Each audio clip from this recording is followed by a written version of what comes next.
Unfiltered podcast, dated January 9th, 2023. I'm, of course, your host, Earnest Christian, EJ Christian, whoever you know me as. Week 18 in the books. Season's over, buddy. Playoffs are here. It's kind of cool last night having a very stress-free NFL week. my New York Giants, of course, not really having to win the game. Although I'll give them credit, man. That second team showed up, man. They put a little scare in the Eagles yesterday a little bit. I mean, should we be worried about the Eagles a little bit? We should be worried about the Eagles a little bit, right? I mean, they look kind of meh. I mean, Hurts was okay yesterday, but I mean, they're coming into the playoffs a little bit limping, I guess. I mean, got number one seed. They did their job, but I mean, I don't right now feel like they're the best team in the conference now. I really don't.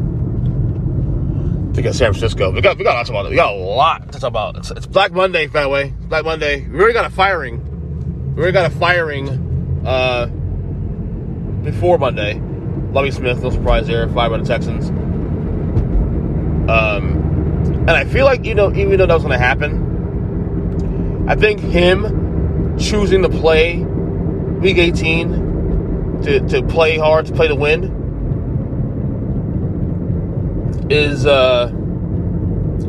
might have exacerbated that firing. And when I saw that press conference at the end of the game saying, we're going to play hard, this and that, we're going to try to play to win, I number one, I respect that. And number two, to people who say that's bad what he did, and for the players that on the field, who does that really benefit, really? Let's be real here. That benefits only the team, because the players who are playing that game may not be back next year. They don't give a fuck about the Texans and their number one pick.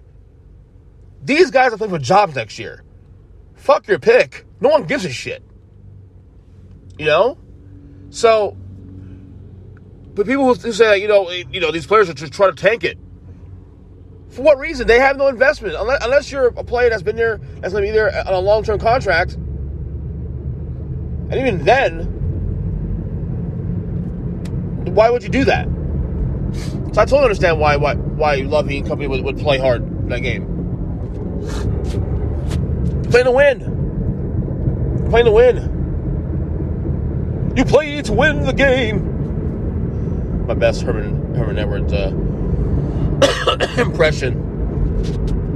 So screw that, man. And not only that, like I said, when he got hired last year, we knew it was a one and done thing. He was a bridge coach. But the Texans they're a dumpster fire. We knew this already. We all know this.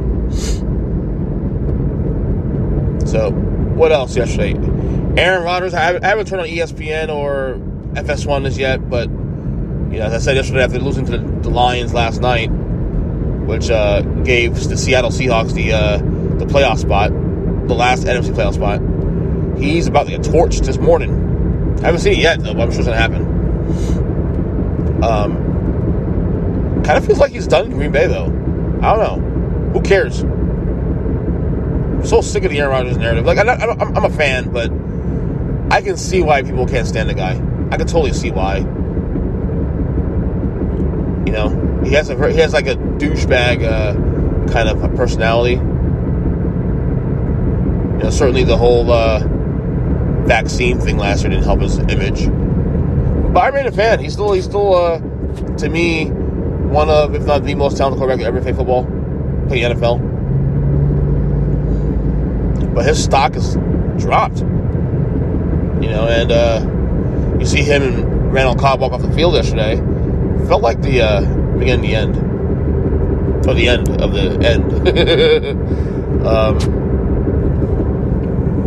For Mr. Rodgers. I'll be honest with you. I think there's a lot of thought. I think there's a thought process in Green Bay that the Packers want to get rid of him. It may not even be so much of Aaron Rodgers wanting to be there or whatever, or not want to be there. It could be the Packers saying, "Well, here's the deal: we're paying this guy upwards of $50 million a year. We can't get to the fucking playoffs in a semi-weak NFC this year. I mean, I know you guys made it to the last game of the year, but it shouldn't even come down to that in the first place. What are we doing? Let's just rebuild. I get it. I mean, I was pro Aaron Rodgers anyway. I was pro re-signing him because might as well see what we can get out of this guy.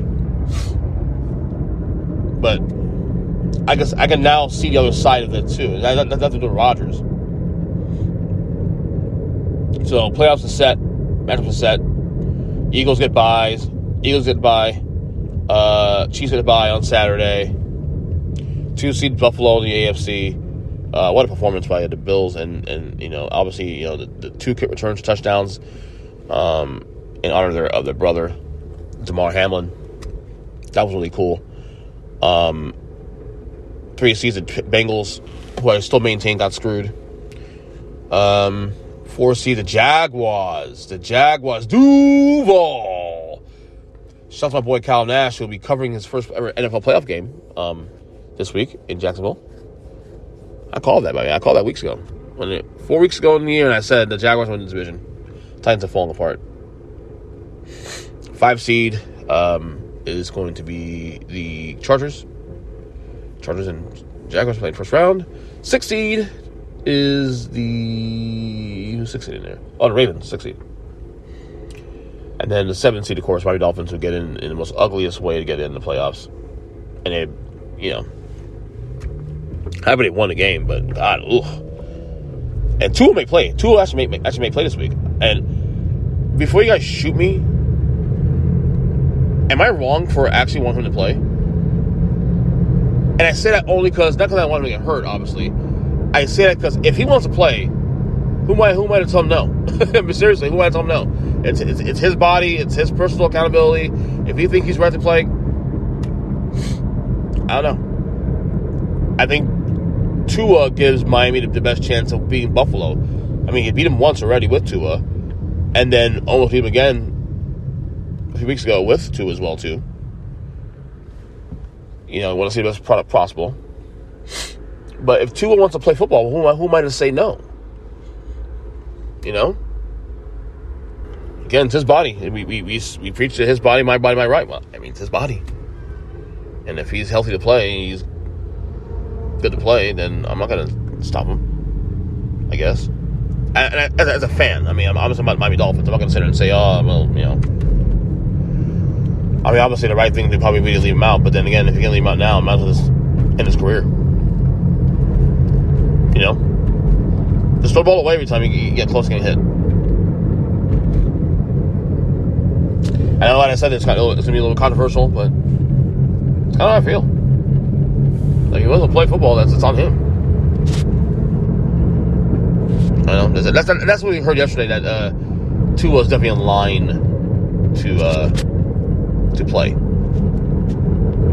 So, all right, the NFC side of things now. Eagles 1 seed, bye week. 2 seed is the Niners. 3 seed Vikings. 4 seed the Buccaneers, who end the year with a losing record. How pathetic is that team? And yet they may actually win a playoff game still. They're playing a Cowboys team that's limping to the playoffs. 5 seed is the Cowboys. 6 seed is my New York Giants. 7 seed, of course, Seattle Seahawks. I mean, I am happy for Geno Smith, if anything. I was a Seahawks fan because of Russell Wilson, but now he's gone.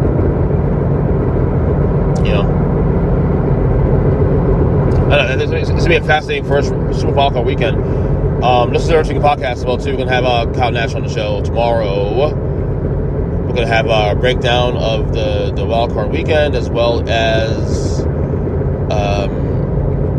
we're going to give letter grades to all the non-playoff teams this season. So it's going to be good. So I think the Saturday games are 4:30. I think it's 4:30 is going to be the Niners and Seahawks. The 8 o'clock game on Saturday is going to be the Jags and Chargers. Sunday, 1 o'clock slate, Dolphins, Bills. 4 o'clock, Giants and Vikings. Kind of funny the Giants get like that 4 o'clock Sunday is like the peak of the playoff time. They know New York. how New York rolls. Was it 8 o'clock is the Bengals and Ravens, and then Monday Night Football is Cowboys and Buccaneers. I'm not supposed to be at a birthday party on the day on Sunday. I may try to get out of it. So I'd rather be home watching the games, but I'm a family man too. Family comes first. I can always watch the games on my phone. It's not a big deal. But like I said, intriguing matchups. I'll have my predictions probably later in the week. My actual predictions as a spread later in the week. What else? Oh, so I got into a conversation about Trevor Lawrence this weekend. Of course, as I mentioned, Kyle Nash, and then our good old friend has not been in the podcast in ages, G. Stelio, GW Ross, who was all of a sudden a honorary Jacksonville Jaguars fan, and he brought up the topic on text, which got kind of heated too, also a little bit, about he expects by the end of 2023 Trevor Lawrence to be a top 5 quarterback in the league. Now, I said a couple weeks ago on the podcast, I don't know this show, but another show, that I expect Trevor Lawrence to actually be a top 10-ish quarterback entering the year. But when I, talking to G and Kyle about this yesterday, I realized, wait a second. If you look at the top 10 we had coming to last year, into this year rather, there's a lot of quarterbacks out on the downswing right now. A lot of quarterbacks. A lot of quarterbacks we had in the top 10 last year either are on the way out or have been eliminated. So I had Russell Wilson there. He's obviously not a top 10 quarterback now, currently in the league. Matthew Stafford's injuries, he could be done for his career. Who knows? Lamar Jackson's kind of in a stalemate mode. I think Kyler Murray had gotten top 10 looks at one point. Dak Prescott. That's the nature. And the only guy, there's only 3 guys I expect to be in the top 3 by the end of the year, that guaranteed. And that's Joe Burrow, Patrick Mahomes, and Josh Allen. And then maybe Justin Herbert is the 4th guy. So I said that it's very possible that could be the case, because if you think about it, because not only because Trevor Lawrence is trending up, although he has a lot of work, still has a lot of proving to do, obviously. But the environment is allowing it to be so. Deshaun Watson, shit in the last 5 weeks of the season when he came back from suspension. So the environment is actually creating a situation where that's not out of pocket to say that Trevor Lawrence could be a top 5 quarterback of the year based on the environment. Like I said, the 4 guys I mentioned that I expect to be in that conversation: Herbert, Mahomes, Allen, and Burrow.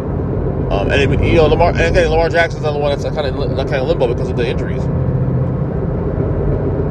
So it's not a dumb statement at all. I think there's actually a case he made for that. I mean, Trevor has to prove himself, but the environment has created the same environment himself. And then you have Aaron Rodgers last night. Aaron Rodgers cost him the game last night. Remember last year when he lost to San Francisco in the playoff game, he was saying, well, Rodgers didn't cost him a game, or Rodgers didn't win the game, so he got a pass for some reason. Well, this game, he cost him a game. 2 timely interceptions.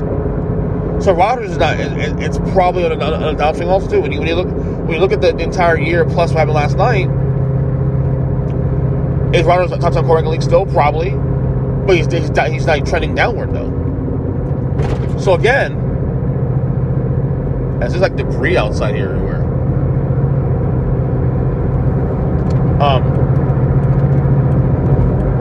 Which again, it creates this argument now that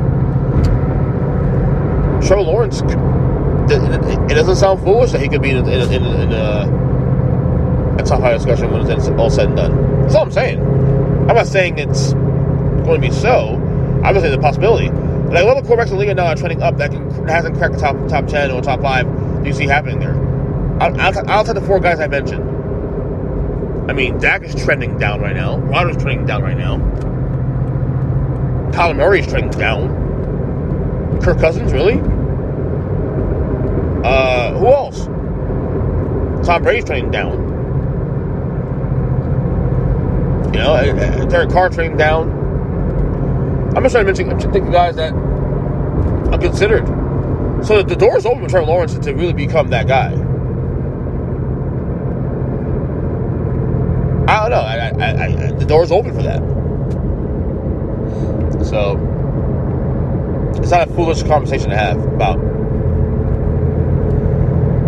Lawrence being a top 5 quarterback in the league next year. Or by the end of the year, should I say. Not foolish at all. In fact, I would dare say I almost expect it. Like, there are really only 3 elite quarterbacks in the league right now. Like, I don't know if I don't like consider Aaron Rodgers elite anymore. I think it's the 3 guys. I think it's Burrow, it's Mahomes, it's Burrow, Mahomes, and Allen, and then Herbert right now on the cusp. You know? I mean, who else to put in there? There's a lot of, like, and that's the thing too. Also, a lot of teams need quarterbacks now. I mean, there may be more teams down in the league that are unhappy with their situations. That's why a guy like Derek Carr can still be valuable to a team. A guy like him be valuable to another team. You know, if I'm the Raiders, I'd be very careful about letting him go. I know that that contract states that, you know, they don't owe him any money going forward. But, you know, if you're getting rid of Derek Carr, unless you're going after Aaron Rodgers or Tom Brady, I don't see why. I'd be very careful. I tread lightly on just saying, "Oh, I'm gonna get rid of this guy." It's not that easy. Not that easy, man. So, anyway, anything else I need to add before I get out of here? Let's say playoff football. I cannot wait for that. Look out for on the main show, Earnest podcast. We're gonna have, like I said, Kyle Nash on the show tomorrow. Scheduled tomorrow to do that podcast. I'll probably do my first solo podcast of 2023 on there as well too later this week. Other than that, I'm trying to think of anything else I need to add. I know once I close out this podcast, I'm gonna say, oh, I forgot to mention that fucking thing. But I don't think anything else to add really. Yeah, Lovey gets today's Black Monday also to Cliff Kingsbury. There's a meeting. There's a press conference being scheduled at 2:00 for him in Arizona. I think he'll get canned. What else? Jobs to look out for. Job situations to look out for right now as it's recording. Obviously Arizona, Carolina, Washington definitely, Vegas. Though I think McDaniels may actually stay. I think there's a better chance of Josh McDaniels staying in Vegas now, since the Raiders played well toward the end of the year. So, those are the jobs to look out for. I would say also too, depending on the playoffs, how they end in the playoffs, the Buccaneers job could be a situation to look at. The Cowboys job is a situation to look at as well too. Depending on how those teams perform in the playoffs. I think Todd Bowles and Mike McCarthy are definitely on warm seats right now. So, but that's it for me, I guess, for now. All right. So, again, Earnest Week Unfiltered podcast, dated again January 9th. Shout out to my father-in-law, Chuck. It's his birthday, who unfortunately lost him 7 years ago. But still in our hearts. And shout out also to my grandmother, Iris. Turns, I think, 80, is it 89? 88, 89 today, one of the two. Still with us. Still battling dementia, but still with us. So, all right. Real good. Love you guys. We'll talk soon. And I think tomorrow